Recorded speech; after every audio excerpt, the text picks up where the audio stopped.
A delegation of ambassadors and senior diplomats from Malaysia, Brunei, Sri Lanka, South Africa, Nepal, Turkmenistan and Portugal visited the shrine of Hazrat Pir Muhammad Karam Shah at PeerKhaara Shareef. The distinguished guests were warmly received by the custodian of the shrine, Tariq Mahmood Pirzada. On this occasion, Mr. Pirzada gave the delegation a comprehensive briefing on the Sufi heritage of the subcontinent and highlighted the message of love, peace, tolerance and service to humanity taught by the Sufis. What is the shrine? Why have these great personalities chosen to come to this rugged part of the world? That is something which needs to be pondered over. And I'm just telling you one thing, that when my great-grandfather migrated from the nearby place which is now called Khara, it was at that point in time so much affluent, so much populated, socially and culturally so much advanced that we can compare it with Lahore of today. At that point in time, under the instructions of his spiritual master, he traveled to this place and established his khanka, we call khanka, zawiya, or a place of learning where he was here for preaching of Islam and of course for just entertaining people. And if you see on this banner, we have written the English translation of a word: whoever visits this place, feed him and never question about his religion. So the service provided here was without any distinction between color, creed or whatever person he was. And since that was subcontinent, everybody came here and everybody was fed. And now,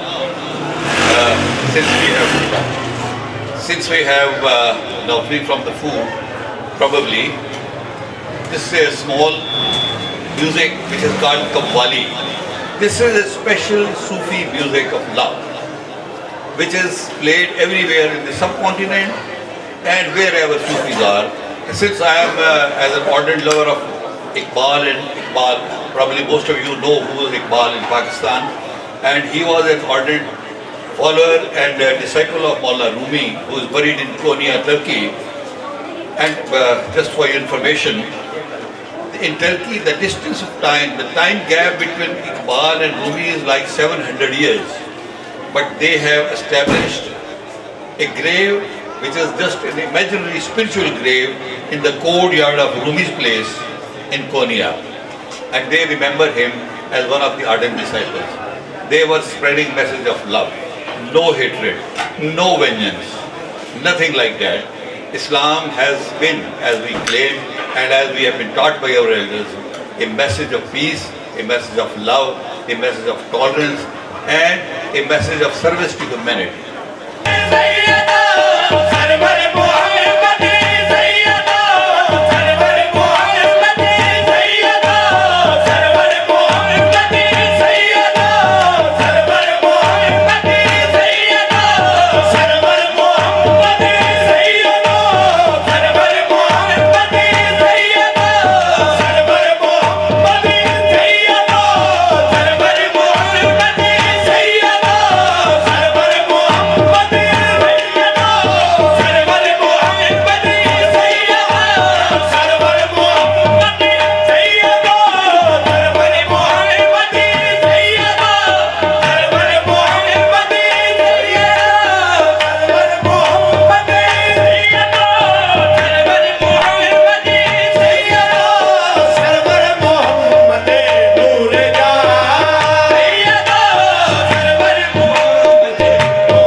The guests also observed the ongoing langar service at the shrine, where food is served to visitors with dignity and without discrimination. The diplomats expressed deep appreciation for this tradition and described it as a practical manifestation of Sufi values, equality, compassion, and humanitarianism. Inside the shrine, the ambassador of Malaysia led the collective recitation of Fatiha and offered a prayer. Later, the guests were presented with souvenirs on behalf of the shrine.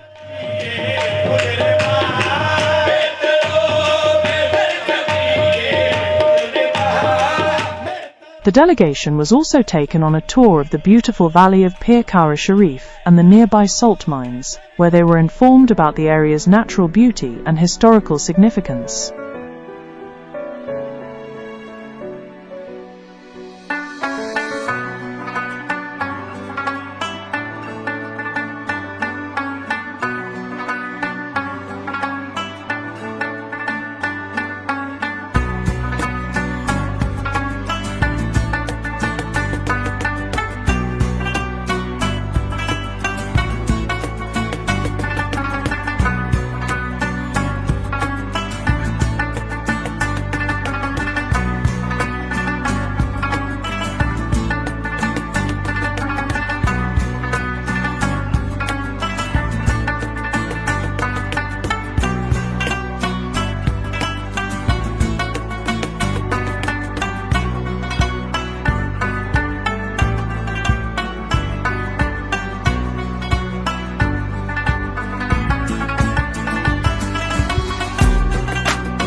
I don't think it's South Africa. In Africa? No, I don't think. No, we have salt, but we get that from the sea and others who know. But in raw Africa- salt is mined somewhere else. Could be closer to Central Africa or Maybe, Sudan or maybe. some But in place. Africa, but in Yeah, Africa. Okay. And it's a private. It's a private mine, right? Private mine. Private. No, owned by the government and leased to the private. Leased to the private. Leased to the It's basically government. This whole area is a wildlife and mineral departments. But further, private people are running these mines. So, just a sort of a technical question. Yeah. If you dig so deep, you go after a certain Yes, certain yes. layers of, Yeah, of 100%. salt, And there is a and, very- and it just keeps on going, and you go deeper. No, no, Or no, why don't you go sideways? Yes, or yes. They go sideways. They go sideways. Look and see this. Oh yes. They go Very sideways. scientific techniques involved in it. I see. Yeah. I see. Geological surveys and all these things. So you go up, down, wherever the salt. Yeah, is. Exactly. As far as the Yes. biggest mine, Is the this Khora also- mine, Yes. Khora salt mine, I see. having 22 floors. Sure.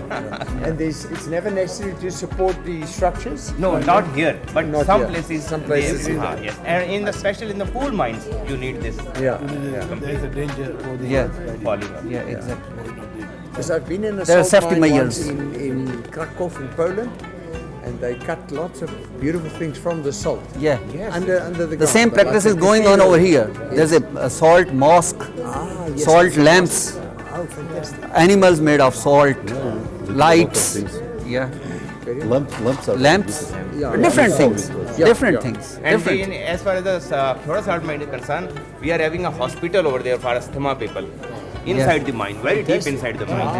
A train run in that Yeah, mine. yeah, exactly. This is a treasure. This is a treasure for the whole world. Because we need salt. All the hundreds of people that work here, they live around. They live close around by and they in come from village. different areas as well. Their residents are nearby. They live over here. Some of them go back in the evening, work in the morning and go back in the evening, and some of them live over here. Actually, the 24 rocks, hours they work. Rocks in this salt mine area, specifically this 100 or 150 kilometers area, there are the oldest rocks are here. Almost you can say 4 billion year olds. 4 billion yes, years. Pre-Cambrian age rocks are there, and this is one of the oldest place on the earth. And we are here. We are having a few caves in the 70s and 80s. They're having a very heavy researches on the archaeological sector, and they found many fossils and many things from different caves. Have you heard of Al-Biruni? Al-Biruni? Al-Biruni, who, you know, Al-Biruni. the radius and center of, this is the place basically, this surrounding area, PeerKhaara and surrounding area. He considered this is the center of the earth. The center of the PeerKhaara is the First center. scientist who measured the radius of the Al-Biruni, have you heard of Al-Biruni, mathematician? Mathematician of which nationality? 1,000 years. More than one. Maybe. But Alexander the Great was passed yeah. through This here is as the same place.